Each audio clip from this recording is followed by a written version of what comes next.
একজন মানুষ কি করলে তার বিদায়ে হাজার মানুষের চোখে পানি আসে?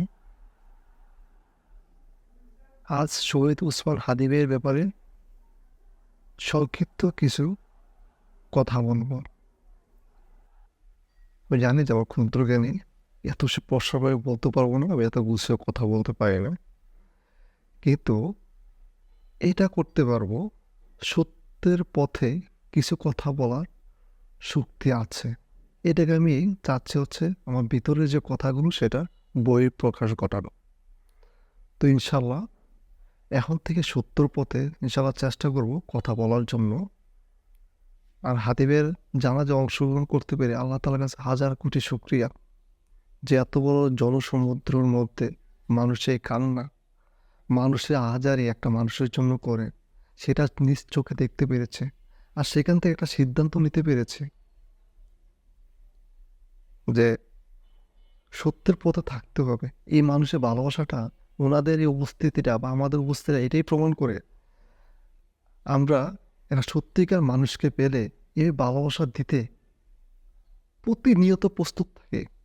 যে নাকি আমাদের অন্তরের কথাগুলো বলে, যে নাকি আমাদের নিয়ে কথা বলে, যে নাকি দেশের নিয়ে কথা বলে, দেশকে ভালোবাসে, নিজ স্বার্থের জন্য নয়, আল্লাহ তারা সন্তুষ্ট লাভের জন্য।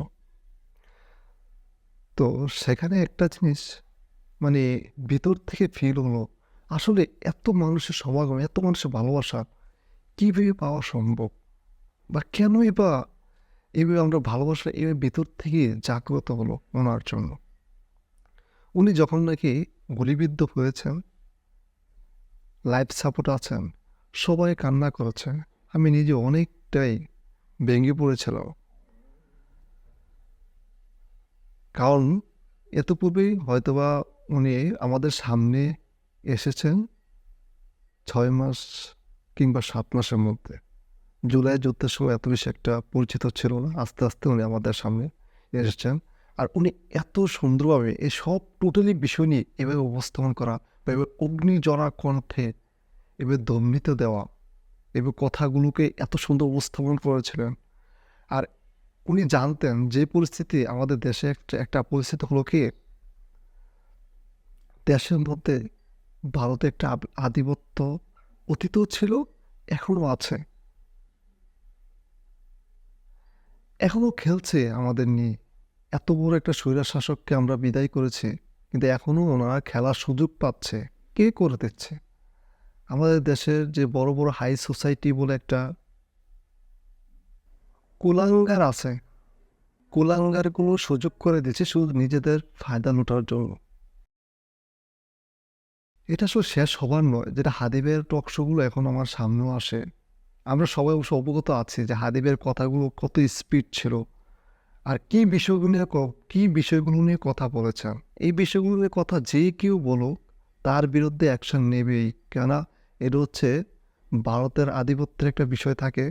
আবার সেখানে আমাদের দেশের কুলাঙ্গার যে সোসাইটিটা আছে, যা নাকি ভারতে এজেন্ট হিসেবে কাজ করছে, তো ওনাদের চোখে পড়া মানে হচ্ছে ক্ষতির সম্মুখীন হওয়া। তো উনি তো এমন কথাগুলো উপস্থাপন করেছেন, এমন বিষয়গুলোকে কেন্দ্র করে কথা বলেছেন, যে আমাদের দেশের হয়ে, আমাদের হয়ে, আমাদের দেশকে রক্ষার্থে আসলে আমরা এই সাধারণ মানুষগুলো এমনভাবে নিজেকে পরিচালনা করি, যারা নাকি আমাদের হয়ে কথা বলে, উচ্চারণ হয়, প্রতিবাদী হয়, আমাদের নিয়ে কথা বলে অ্যান্ড প্রতিবাদী হয়। আমাদের যে মুখের ভাষাটা আমরা যে বলতে পারি না, বা বললেও তো সবাই শুনবে না, শুনেও না। তো এই কথাগুলো যার মুখ থেকে বের হয়, তাকে আমরা অন্তঃস্থ থেকে ভালোবাসা শুরু করি। আর এই ভাই কী নিয়ে কথা বলেননি, মানে কোন বিষয়টাকে ছাড় দিয়েছেন?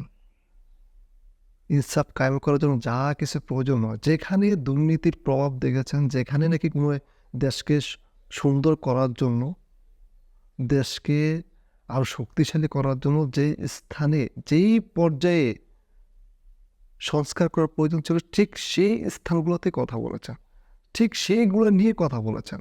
আরে কত অগ্নিজরা কণ্ঠে কথা বলেছেন। এগুলো তো আমাদের কথা ছিল, জানি দেশকে ভালোবাসি, নিজের স্বার্থে ঊর্ধ্বে দেশকে দেখি। ঠিক সেই বিষয়গুলো নিয়ে এই ভাই কথা বলেছেন। আর এই ভাইয়ের ওনাদের ফ্যামিলি ব্যাকগ্রাউন্ড আমরা দেখি, আমি কমেন্ট বক্সে দিয়ে দেবো যারা এখনো দেখেননি। ওরা ফ্যামিলি ব্যাকগ্রাউন্ড এত এত হাই সোসাইটি, এরা এত ধর্মভীরু, সত্যের পথে সবাই লড়াই করে, এত এনার্জি সবার মধ্যে। আল্লাহু আকবার, কি পাননি ভাই! আল্লাহ তাআলা দুনিয়াতে উনি নিজেও যে কথাগুলো বলেছেন, উনি নিজেও বলেন যে দুনিয়াতে আল্লাহ তাআলা ওনাকে এত কিছু দিয়েছেন। কিন্তু একটা জিনিস চিন্তা করেন, আমি আমি পার্সোনালি এত কিছু পাইনি, হয়তো ভালোবাসা পেয়েছি মানুষের, কিন্তু লাইফস্টাইল, পরিবার অ্যান্ড প্রতিষ্ঠান, বন্ধুবান্ধব, এত কিছু কিচ্ছুই পাইনি। তুমি ওই স্থান থেকে এসে রাস্তায় নেমেছে আমাদের হয়ে, লড়েছে আমাদের হয়ে। নিশ্চিত মৃত্যু, যেই পরিস্থিতিতে উনি কথা বলছেন, যে হুঙ্কারগুলো দিয়েছেন, উনি নিশ্চিত মৃত্যুর বিষয়টা অনেকটাই উপলব্ধি করতে পেরেছেন। উনি আরেকটা ইন্টারভিউর মধ্যে আমি দেখে, আমি আসলে ওনার কথাগুলো যখন মনে হয়, মানে দেখি, তখন নিজে একটা ইমোশনাল হয়ে যায়। উনি আমাদের হয়ে এবার লড়তে লড়তে শহীদে মৃত্যু চেয়েছেন, আল্লাহ তাআলা শহীদ করেছেন। কত পিছু টান ছিল, তো সবার ঊর্ধ্বে উনি আমাদের হয়ে লড়েছেন। প্রত্যেকটা কথা, মানে আমি গুছিয়ে বলতে পারছি না।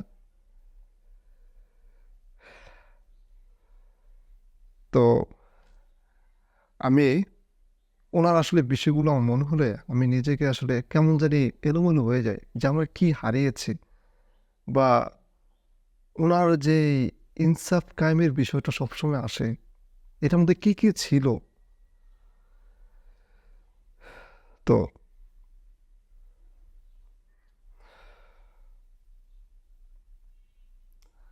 আসলে সৌভাগ্যবান যে আল্লাহ তালা ওনাকে শহীদ মৃত্যু দিয়েছে, অ্যান্ড হয়তো আল্লাহ তালা ওনাকে ভালো একটা অবস্থানে রেখেছেন, যেটা নাকি আমাদের মুসলিম জাতির, মুসলিম মানুষের সবার একটা চাওয়া থাকে। সবচেয়ে বড় চাওয়াই তো, মানে এর চেয়ে আর বড় চাওয়া তার কিছু থাকে না। মানে এটা তো সর্বোচ্চ চাওয়া, আল্লাহ তালার কাছে ব্যস্ত নসিব করা। আর শহীদ মৃত্যু তো অনেক, মানে সৌভাগ্য, কি এত সৌভাগ্য আর কোনো কিছুতে তো নাই, কল্পনা করা যায় না। যেটা চেয়েছেন আল্লাহ তালা সেটা করেছেন, সেটাই হয়েছে ওনার ভাগ্যে। কিন্তু আমরা কি হলাম, আমাদের জন্য আমরা তো এমন একটা মানুষকে হারালাম। আমরা দুর্ভাগ্য জাতি, আসলে আমাদের দুর্ভাগ্য জাতি বলা যায়। যা আমরা যদি উনি বেঁচে থাকতেন, ওনার কাছে আমরা অনেক কিছু পাওয়ার ছিল, আমরা অনেক কিছু থেকে বঞ্চিত হয়েছি, অনেক কিছু থেকে বঞ্চিত হয়েছে যা পূরণীয় নয়, অপূর্ণতাই থেকে যাবে যদি আমরা সবাই স্তব্ধ হয়ে যাই। যদি আমি কথা না বলি, তারপর মরতে হবে। আর যদি কথা বলি, হয়তো কোনো শত্রু হতে পারে, ওরাও আমার উপর আঘাত করতে পারে, এটাই স্বাভাবিক। যেভাবে মরতে হবে আর এই মাটির নিচে যেতে হবে। তা আমাদের তো ইমানের দায়িত্ব হচ্ছে নামাজও পড়তে হবে, নামাজের সাথে যে ইসলাম কায়েমের জন্য, যে ইনসাফ কায়েম, যে হাদি ভাই যে বিষয়গুলো, সব কিছু এভরিথিং যে বিষয়গুলো বলেছেন, সেটা হচ্ছে আমাদের দেশের জন্য, ইসলামের জন্য, এভরিথিং। মানে এখানে আর কোনো কোনো বিষয় থাকে না, এখানে আর কোনো বিষয় থাকে না যেটা ইমানের বাহিরে চলে যাবে। তো ইনশাল্লাহ আমি নিয়ত করেছি, আমি মনে প্রাণে বিশ্বাস করি, অ্যান্ড আমি ভিতর থেকে আমি প্রতিজ্ঞাবদ্ধ যে সত্য কথা বলবো, যে বিষয়গুলোকে কেন্দ্র করে আমাদের জীবন পরিচালনা করা উচিত, ঠিক সেভাবে জীবনকে এখন থেকে চালানোর চেষ্টা করব। তো আজ বিদায় নিচ্ছি, দেখা হয় পরবর্তী ভিডিওতে। ভালো থাকবেন সবাই, আল্লাহ হাফেজ।